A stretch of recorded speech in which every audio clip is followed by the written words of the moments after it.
Good morning, friends. This is Josh Hendry with Mister Hen's Art Skills, and I've been getting prepared for SVS Learn, which is the School for Visual Storytelling.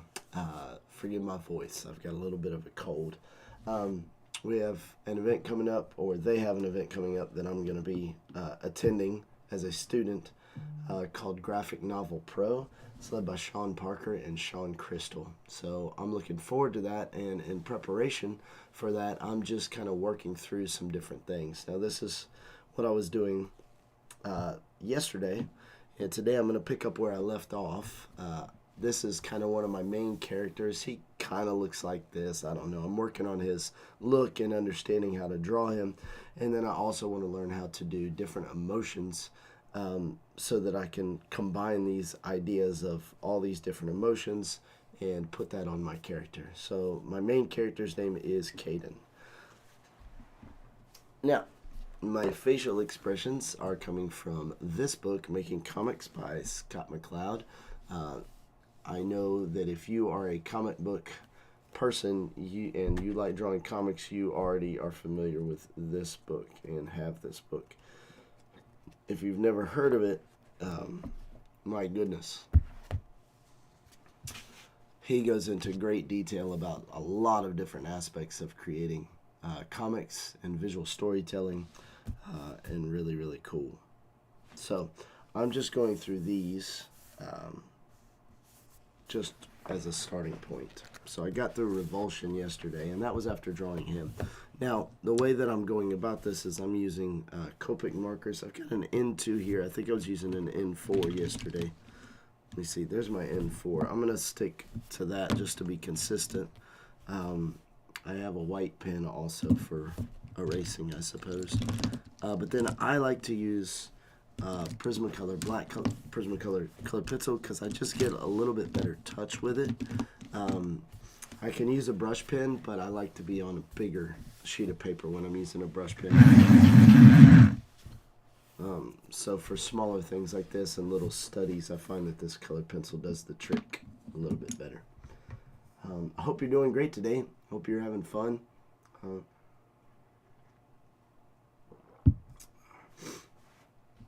And hope you have some vision for where you want to go with your art. And if there's anything that I can do to help you on your way, just put a comment below, ask a question. I try to get to all of my comments at this point in the game. So feel free to ask away. All right. I'm going left to right here. So we're on concern. And all I do at the beginning is draw a home plate. Okay. Not really, but that's what I think of when I'm doing this, is it kind of starts out looking a little bit like home plate. Especially because these are kind of like little masks. Obviously that has to be incorporated and changed depending on the head angle and everything, but I'm not even worried about that right now. So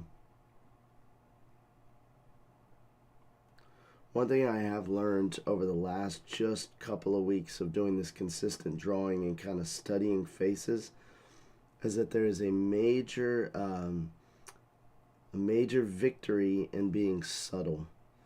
What I mean by that is I am very accustomed to drawing objects. I have an industrial design background, which is like product design, and so I'm used to drawing cubes and spheres and 3D objects and things like that, and there's a methodology to that, and it's interesting because some of those skills actually translate over to the face or the body, because you can use those shapes to help you kind of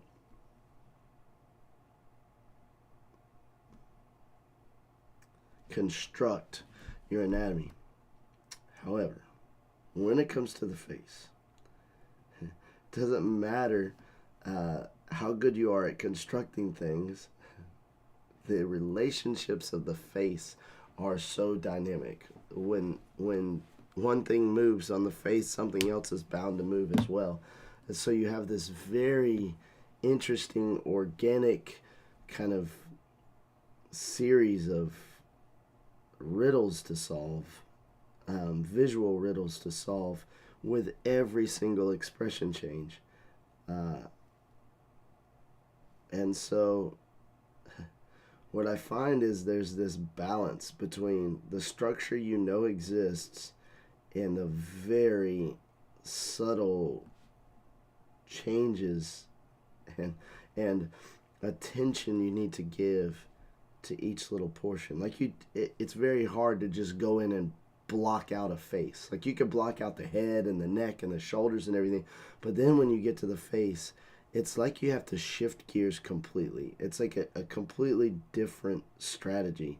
And I think for a long time, I was stuck in the strategy that I knew, and I was trying to apply it to the face, and it was creating really clunky, and I still am very clunky. I mean, you could see this is just chunky clunky. It's horrible.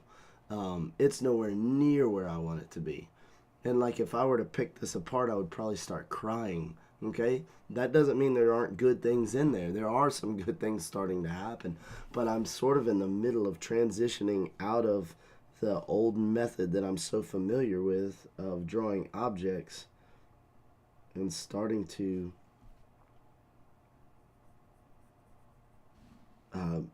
tune in to more subtle variations. So for whatever that's worth, I don't know if that helps anybody, but for me, it's been a long time coming of going, why does this not look good? And it's sort of like that entry when you start into anything, you don't know what you don't know. And then you get introduced to what you don't know, and that's kind of where I am right now. I've been introduced to the reality that I don't know how to draw faces. And it's weird because I've drawn a lot of faces in my life. I've even been commissioned to draw faces before.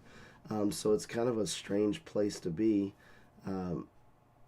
because no matter how many times I've drawn faces, I've never felt competent. Occasionally I'm fortunate and I get like something that looks pretty good, but it comes not from understanding. It comes from like constantly trying over and over and over again until something looks right. But being able to define how I got there is a whole different story. So the way that translates, very literally, is now I like touch the paper like little whispers when I'm working on a face. It's sort of like even right there, I look at how much ink dumped out of the tip because I wasn't sensitive enough. It's so interesting how this changes.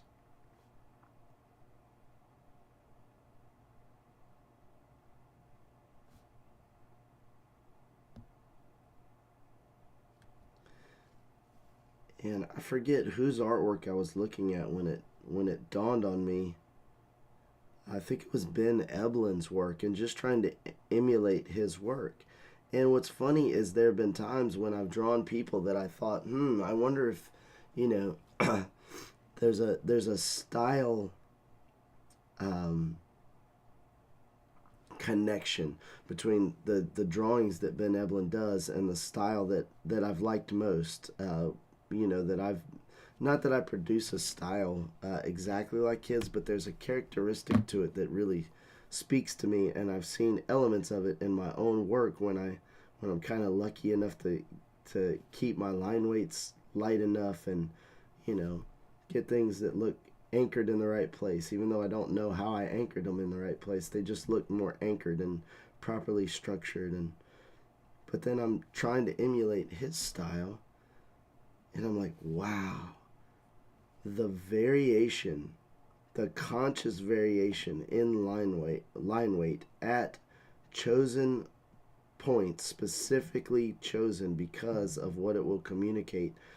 It's a depth of understanding behind the drawing that makes it look effortless, but those things that look effortless have become very conscious choices, like intentionally done in his work. Like even around the ears, he will, or where T's come together, like where something crosses over, he will intentionally put a heavier line weight where something goes in front of another and emphasize that T. Now, he's not the only person to do it. He's just the first person that I had heard express it in that way. So that's when it started to sink in. But as I was drawing more things like his, it was exposing the clunkiness of my work, because as I was trying to do it, I realized, oh man, there's some real finesse to his game.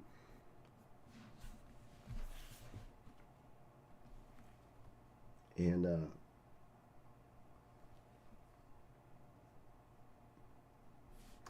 one of the other things on the face are there are lots of different muscles that kind of, attaching to corners of the mouth, on the cheeks, and the jaw, and the lips, and the upper lip, bottom lip, the forehead or the brow, the eyebrows, the scowling, portion here around the eyes, the corners of the eyes. There's just all kinds of variations. And look at how vastly different these expressions are by just really little tiny changes. Now, this looks drastically different from this, and yet there are things that are anchored are in the same place every time. The eyes, the nose, the mouth, although the mouth is extremely dynamic in the way it opens, closes, and the lips and all of that. But the structure underneath is there. And so it should look anchored. It should look tied in. It shouldn't look like the parts of the face are floating all around, which sometimes in my drawings they do. They look like, oh, is that even on the same face? Is the proportion correct from the mouth to the nose to the eyes? And I've learned kind of the easy front-facing anatomy. The eyes are halfway down, the nose is halfway down, and the mouth is halfway down. Like the ears are lined up with the eyes and the nose, and I learned all of that stuff, and I've known that for a long time. That does absolutely nothing for the actual animated quality of the face. It just kind of gets you at a starting point. So I think for years I thought, oh yeah, I know how to draw the face because I learned those proportions. It's like, well,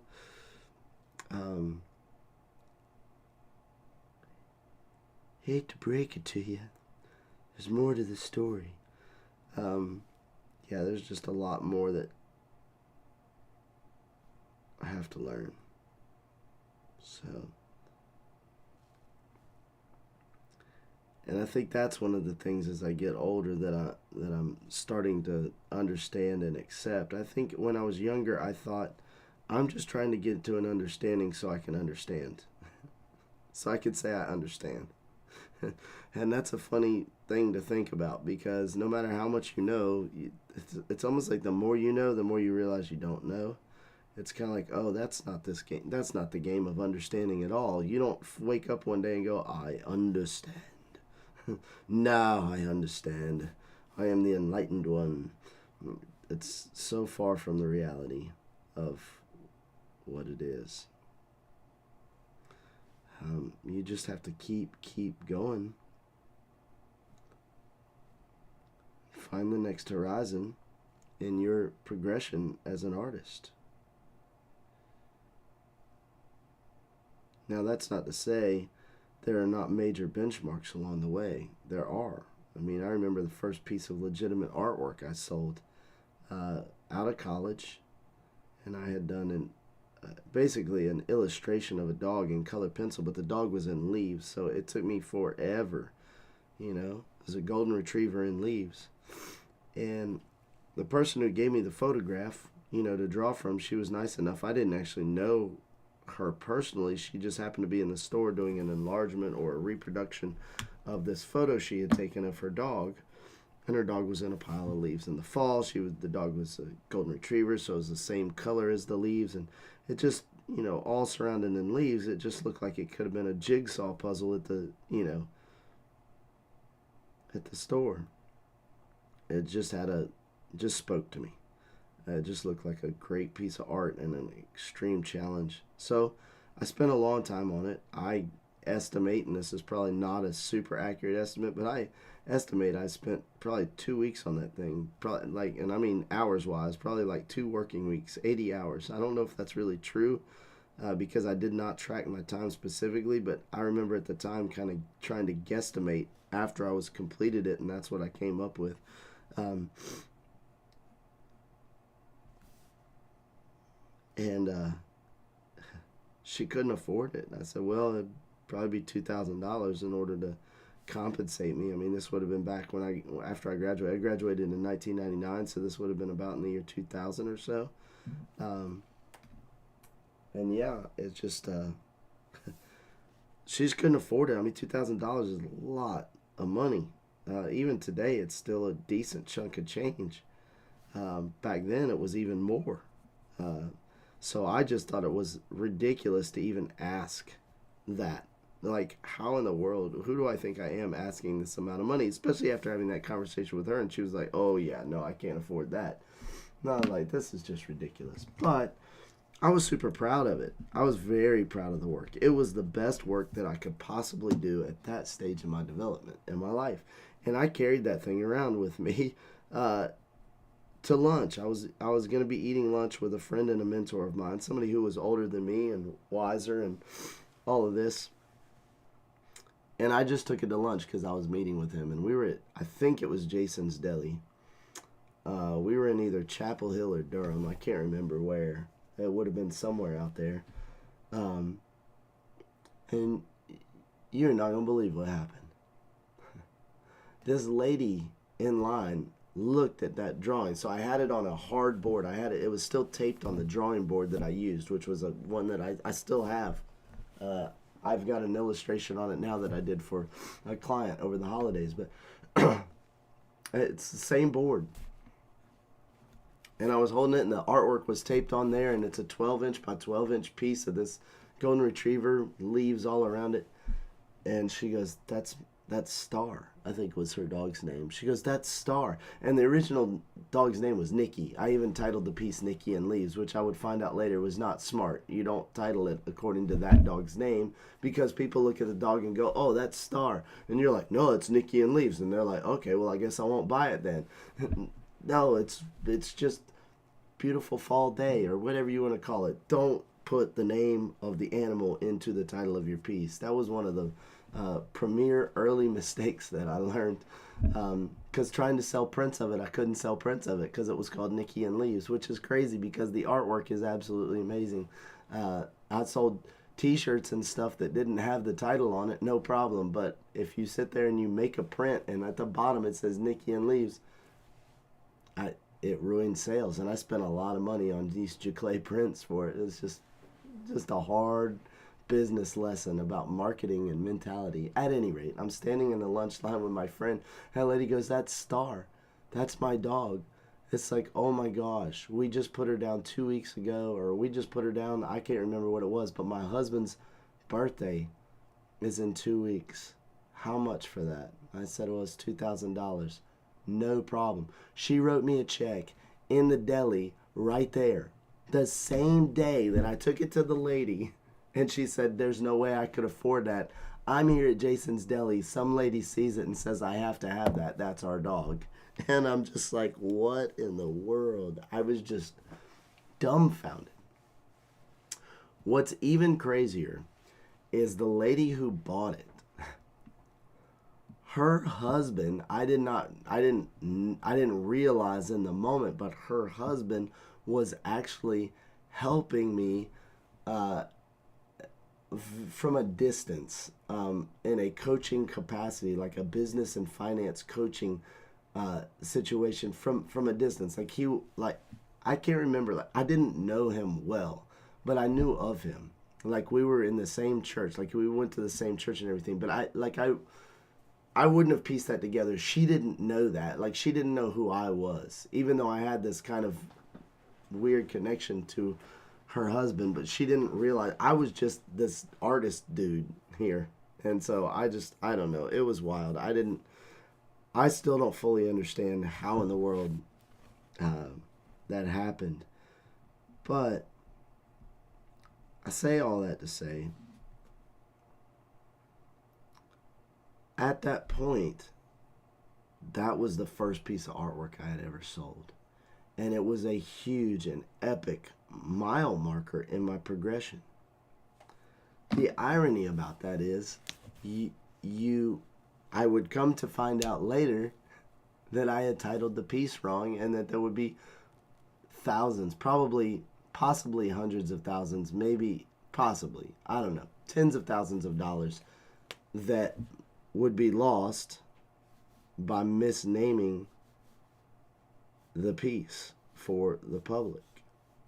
And the way it worked back then, people today don't understand how making prints used to work. It's like back then, you went to a specialty printer, and I mean, they were serious about color, like accuracy. They would dial this in. I remember going to them and putting the original up on an artwork, up on a board, and putting a print up on a board, and they had different colored lights, and they would sit there and do all these different combinations of different lights to let you see if the print could be exposed as inaccurate in some way.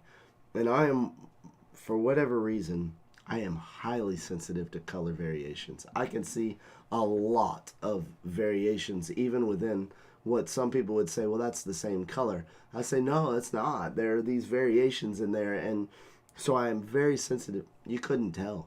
I mean, you just couldn't tell. You're sitting there, you're looking at the original, and you're looking at the print. And I mean, it was serious business. And the investment in it was serious. You bought all the prints up front so that you could get the price down. Like, they didn't do one-off prints like they do now. So I bought this stack of prints, and on it, it's titled Nikki and Leaves. And so I go from selling the original for $2,000 at the drop of a hat and being on this, like, yes, it's awesome. Now I've got enough money to go buy some prints. So you take that $2,000 and you invest in a stack. I think we did like 200 prints or something. I can't remember what it was. But, you pay however much it is per print, and then you do the markup on it, and you think, man, if I sold the original for $2,000, it's not going to be any problem to sell these prints for $125, signed limited edition prints. And I'll never forget, I take this print in and to a framer, and I say, hey man, would you be willing to take this and frame it in your framing, and when it sells, you take the cost of the framing, so you get paid, and I take the cost of the print and I get paid. He was like, absolutely. He was an old school framer that had been in the community. He was connected. He was one of the most well-respected framers in Greensboro at the time. Now retired, I'm sure, because he was getting up there in years, back when I did this. I take it in there. He frames it beautifully. And I mean, he double matted, he cut out, it just looked so nice. It was an expensive frame, nice big border. I mean, really highlighted it and made it look amazing. It never sold.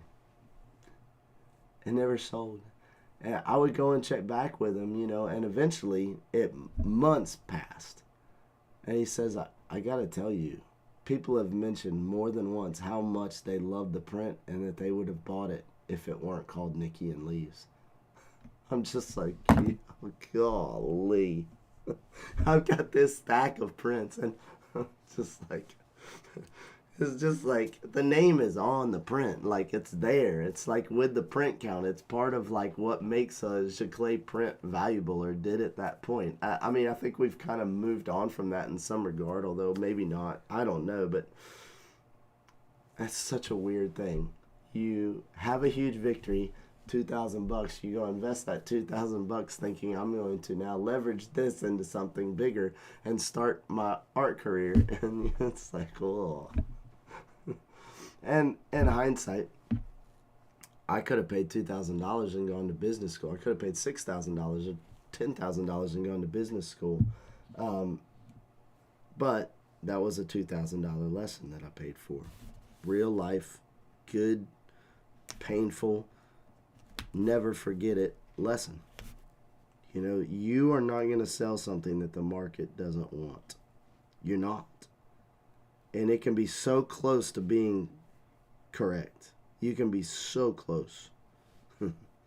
dangerously close, right? But those are the licks you got to take as an artist. You just got to take them. There's no way around it. There's no way. Like in hindsight, I can see how easy it is to understand now, but there's no way. There's no way to get away from what you don't know. You don't know what you don't know. And learning what you don't know is one of the most difficult things. Because you feel fooled in a way, or you feel tricked in a way, or you feel blindsided, or you feel, I don't know, any number of emotions you feel when you find out, that you don't know something. It's a very disconcerting feeling. I truly think that's why the Bible calls us to be humble. It's like, because if you're humble, you acknowledge, like, okay, there's so much that I don't know. Let me take the attitude and the mindset that my default is, I don't know what's going on here. And even in situations where you have a very good grasp and a very good handle on it, there are probably some nuanced things about the scenario or the situation that you still have yet to learn or have yet to be revealed. And that's not even because you're not smart enough or anything. It is literally because this is just the way. Like the Mandalorian says, this is the way.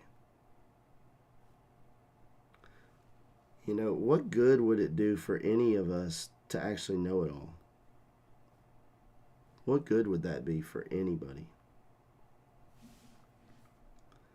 I made his nose too high. His nose should be down here closer to his mouth.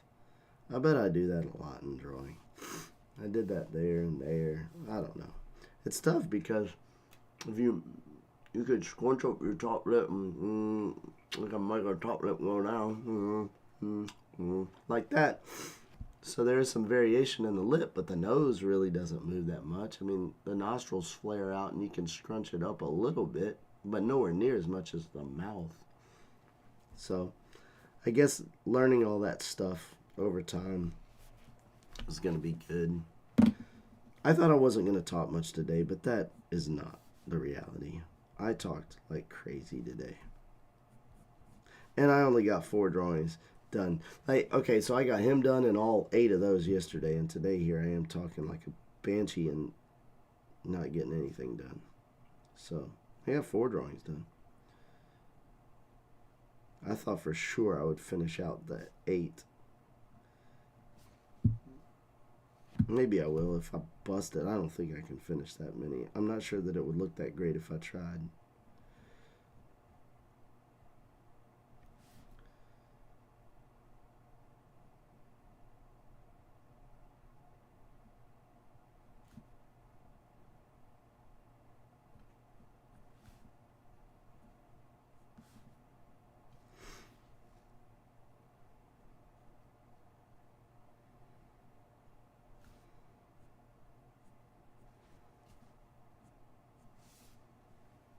All right.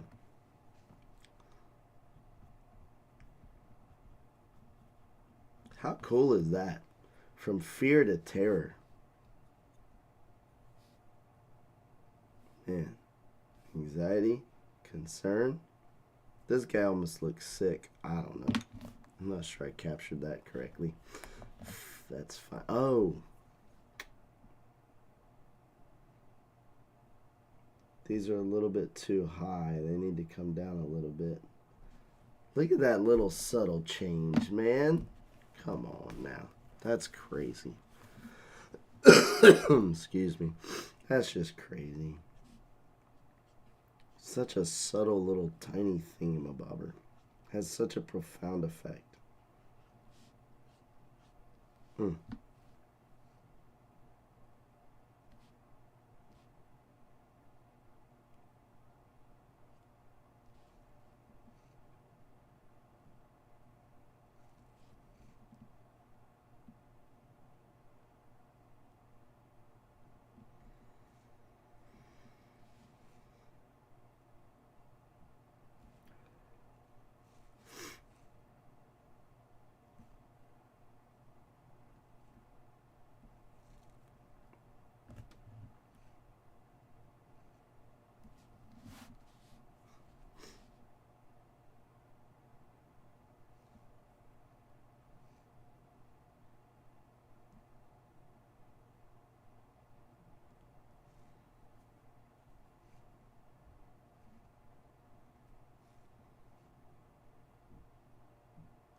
Interesting.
I can't get no satisfaction.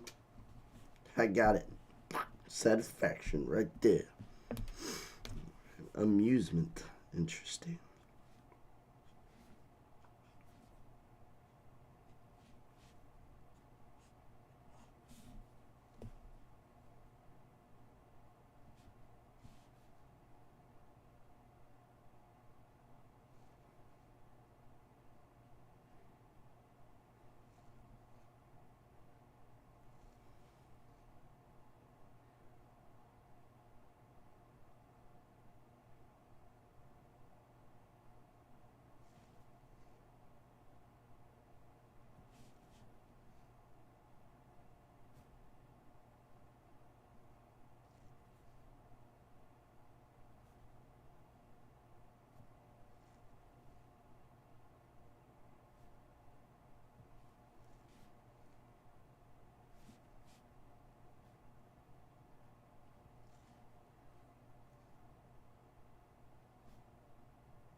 Interesting. Alright, well, I probably should get going soon. We're getting close to time to go, but that's pretty cool. Is that in focus? It seems a little out. That seems pretty good. Hopefully that's pretty good. I know it jumps up really close, but raw terror, fear. So cool. I will come back and hopefully finish those last two at some point. The funny thing about this is I can tell that I will need to do this multiple times before it starts to become part of my natural way of thinking. Like, I'm really just copying what's on the page and making observations, but it's such a beginning stage of understanding and advancement. So it's not mine yet, if I can say it that way. It's somebody else's, and I'm learning from that somebody else. But these ideas of disdain, aversion, disgust, revulsion, concern, anxiety, fear, terror, not only is it a lot of vocabulary, right? Even though I feel all of these things at different times, and I can connect with it on a heart level, the recognition of being able to describe that face looks stern, that's indignation. When a face is stern, the mouth is closed, the eyes are focused, the eyebrows look scowled. To do that for each one of these and to have it as visual language that I can then communicate is going to be a big part of visual storytelling. People's personalities and how they respond is so important when it comes to storytelling. So this stuff to me is a crucial element that I want to add to my toolkit as I progress as a visual artist and storyteller. So that's where we are today. Thank you so much for joining me. Again, if you have any questions or if there's anything that you need artistically as far as help or assistance, if I can do that for you, please put a comment below. And as always, have a great day.